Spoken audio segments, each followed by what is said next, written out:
Hello all. I hope you are doing well. So myself Sandip Kale. I'm working at Domestication Genomics group at IPK Gatersleben here in Germany. So today I'm going to talk about rapid identification of resistant genes in next generation sequencing era. So this presentation is mainly for the postgraduate students who has basic knowledge about what are the different markers and QTL analysis and then the genome association studies. Yeah, so I have organized my presentation in following topics. First, I will explain what is genotyping by sequencing technology, and then I will demonstrate how it can be used for studying the genetic diversity, identification of duplicate samples, and then for genome association study to identify candidate genes for important traits. And in the second part, I will explain resistant gene enrichment sequencing, which is also called as RENSEQ, which is the latest technology and how it can be used for identification of resistant genes in any plant. So this was the paper published in 2019 in Nature Genetics. Here they sequenced more than 20,000 barley samples using genotyping by sequencing technology. And then the data obtained was used for studying the global genetic diversity, identification of duplicates, and then finally for genome association study for disease-resistant traits in barley. So I will explain in next slide how the data, how this genotyping sequencing works, and how that data can be used for doing all this downstream analysis. So genotyping by sequencing, as the name suggests, it's the procedure for simultaneous SNP identification and genotyping of large number of samples from a population. So in this genotyping by sequencing, first step is to extract the high quality DNA from the given species, and then the DNA is restriction digested with different restriction enzymes. And then this restriction digestion can be carried out either using single enzyme or with double enzyme. It depends based on the complexity of your species. Such restriction digested products are then ligated with the two forward and reverse adapters. The forward adapter has one unique DNA barcode of 6 base pair length, and this is unique for each sample. So in this way, you can extract DNA from different samples or digest using the restriction enzyme and attach barcodes which will be unique for each sample. And in this way, you can such restriction digested for samples can be pooled and then sequenced. After sequencing, you can separate the reads based on this unique DNA barcode. And then, yeah, the reads can be used for identification of SNPs, and then the SNP data can be used for further downstream studies. So yeah, based on the different technology, the read length can vary. For Illumina, it's just generally 250 base pair. So yeah, these are very short reads. And then first step in this read processing is to remove the barcodes or the adapters which we added during restriction digestion process. And also there will be some bases which are of low quality, and then you have to remove such bases also. So there are various softwares available for doing this. And then this cutout out is the one of the widely used software for adapter and quality trimming. And then the quality of reads can be visualized using different softwares. And the FastQC is one of such software for visualizing the read quality. And the next step in this SNP identification is to map these high quality reads against the reference genome sequence. Yeah, and then again, there are different softwares available, such as BWA and then NovaSort. And then, yeah, you can again check the mapping quality using different softwares, and only those reads which are mapped at high quality are used for SNP identification. Here we use samples, but yeah, there are other softwares such as GATK, which can also be used for SNP identification. And then you can output the SNP matrix in various formats such as VCF, HapMap, or Plink. These are the widely used format for the storing the SNP data. Here, I'm just showing one of the output of the SNP identification pipeline. So you can see these are this is the genome of my species. It has basically 21 chromosomes, and these are labeled as 1A, 1B, 1D, 2A, 2B, 2D, and then this is the length of each chromosome in MB, and you can see how many SNPs you get from each chromosome. So at 10% missing data, I got around 23,000 SNPs, while at 20% missing data, I got around 40,000 SNPs. And again, here it shows the distribution of SNPs on the genome. And as you can see, there are more SNPs towards the end of the chromosomes. This is because we use a methylation sensitive restriction enzymes, and the center part is highly methylated.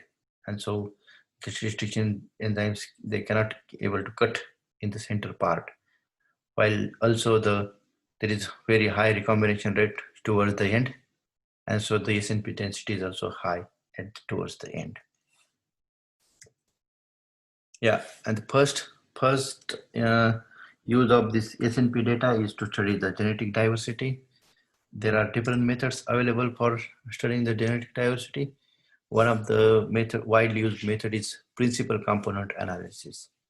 And here you can see the principal component analysis plot for around 6,000 samples. Each dot is one sample, and then I have colored them based on the different geographic origin.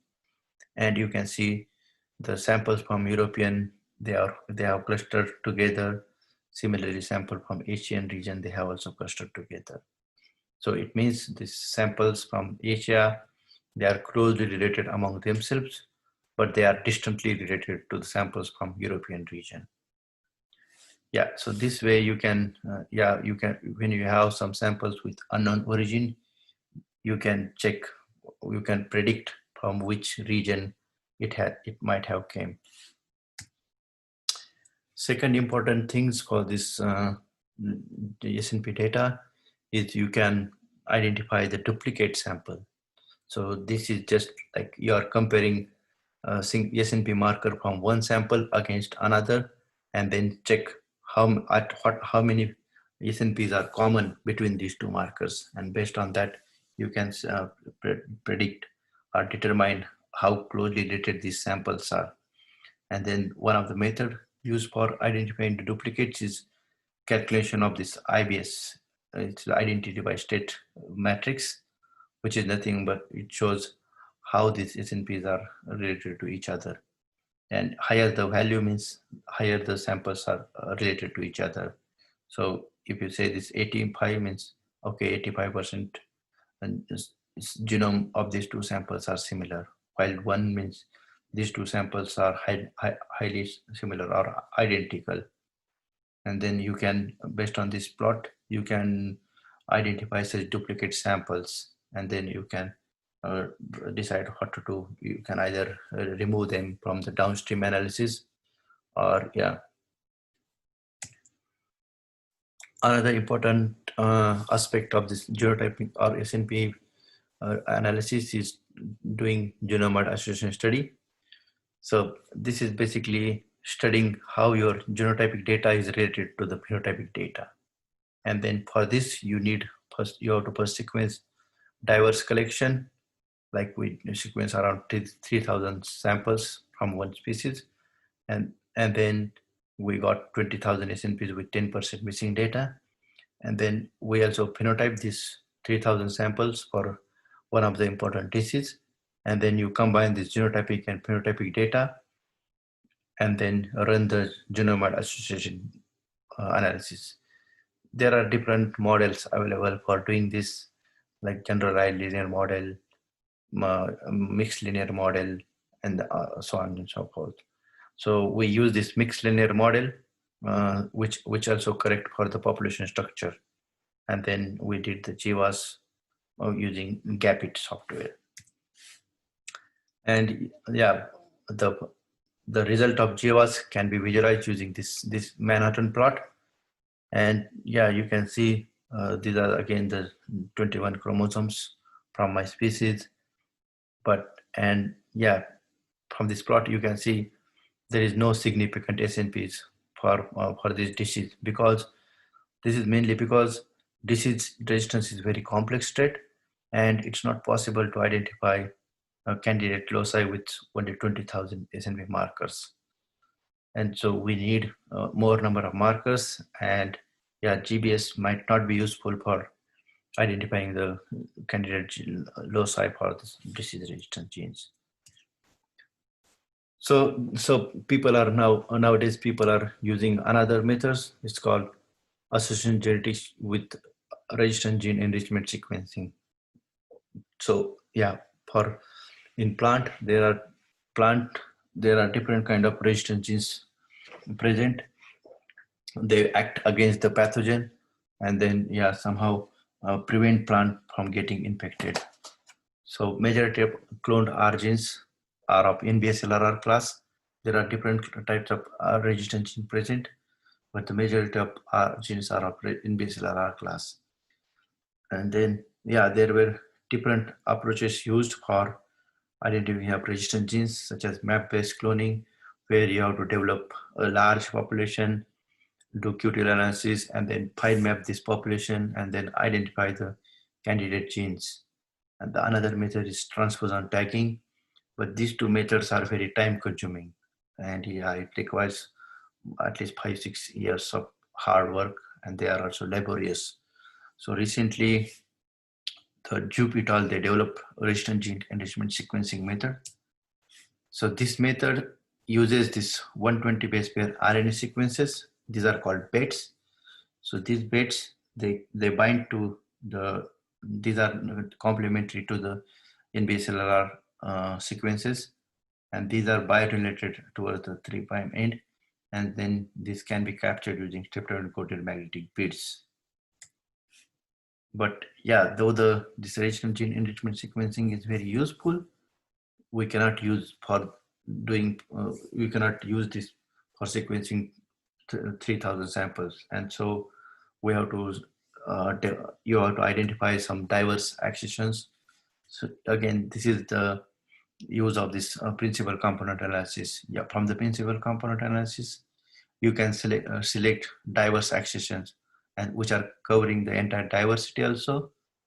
Yeah, and here we selected those samples with this yellow and pink color for these different diseases. And so from this 3,000, we selected 800 samples, which are really diverse and correct, and also capture the entire diversity. So this resistant gene enrichment sequencing, it is divided into two main parts. First is library preparation, and then another is the hybridization. Again, and this library preparation part is further divided into three parts. First, you have to extract the DNA and then fragment the DNA. And then this fragmented DNA is ligated with the same way like we did it in the genotyping by sequencing. So these are again ligated with the adapters, and then each adapter, one forward adapter has one specific barcode sequence.